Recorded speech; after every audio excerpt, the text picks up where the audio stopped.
Hey, how's it going? It has been a couple of weeks, and I thought you might want to see how the Squier Jag is looking. Here it is. As you can see, I have changed the pickguard. That was the first thing I did. I did tell you I was going to do that, so it shouldn't be a surprise. But come on, look at the thing. I mean, it's going to be in the thumbnail anyway, so it's not going to be too much of a surprise. But still, it looks so much better than it did, I think. Here's the original.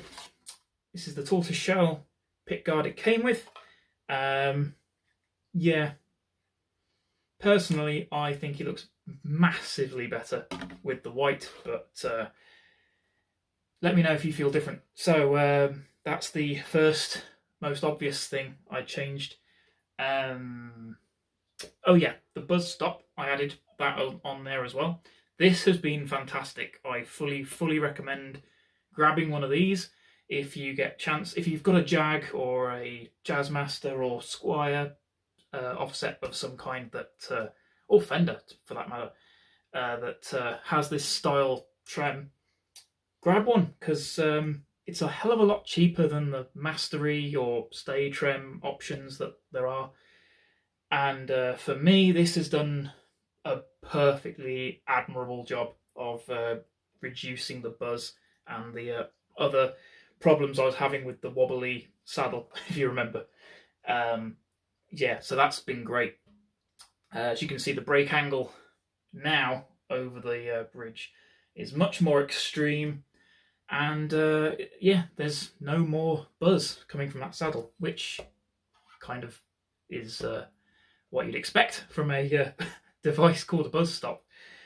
The other thing I did was the shim, the neck shim that was in it already. It wasn't the best, putting it mildly. I will put a picture on screen. Not yet. Now, that's what was in it. You may have heard this before from people with Squiers that they've been upgrading and modifying and stuff. I had heard this before. I was expecting it, but seeing it in real life, you think, come on, Fender, what are you thinking? Yes, so it's a tiny little piece of sandpaper if you can't make it out from the picture.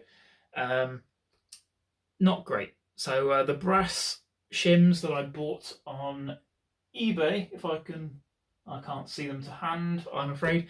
But yeah, they are much better. They've got they're kind of rectangular with little holes on either end, so they go through the holes that bolt through the screws that bolt into the bottom of the neck. So yeah, it's basically just a flat piece of brass that is sitting about here, and I went with the thicker one that was in the packet. So it ended up increasing the angle of the neck a little bit more than I was expecting or wanting, which meant that I then had to raise the height of the bridge, which obviously then raised the action of the strings from the pickups, which isn't what I wanted to do, and I will probably go back and put a smaller shim in there to put it back to how it was. But for the most part, I've got this set up pretty much how I like it, how I like guitars to be set up. One more thing I did, 11s. I put 11 gauge strings on here, and being that it is a shorter scale length, I haven't had as hard a time as you might imagine with bending strings and stuff.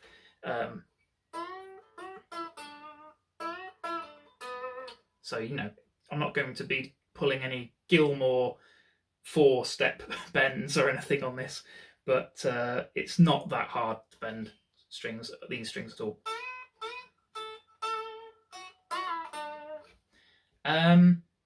Yeah, that's pretty much it. That's helped with the buzz as well, by the way. The thicker strings have really helped that, and it sounds a little bit warmer, I think, overall, slightly. I think that's about it. What else? Okay, the only other things I wanted to mention are future mods, what I've got next planned for this. So as I said before, the neck shim is going to drop a couple of mil. The pickups, that was the other thing. In the first video, you might have noticed, or you might have heard, some slight feedback problems, some harmonic feedback. Basically, I heard from somebody on the internet that the pickups in these Squiers are very microphonic, and I think the reason for that, they said, was because of the metal claw that's on them. So they said you can take them off because they're basically just aesthetic decoration. So he said you can take them off and get rid of the problem altogether, or he said if you want to keep them on but get rid of the squealing feedback sounds, you can put some masking tape in there. So I might do that, but I'll see.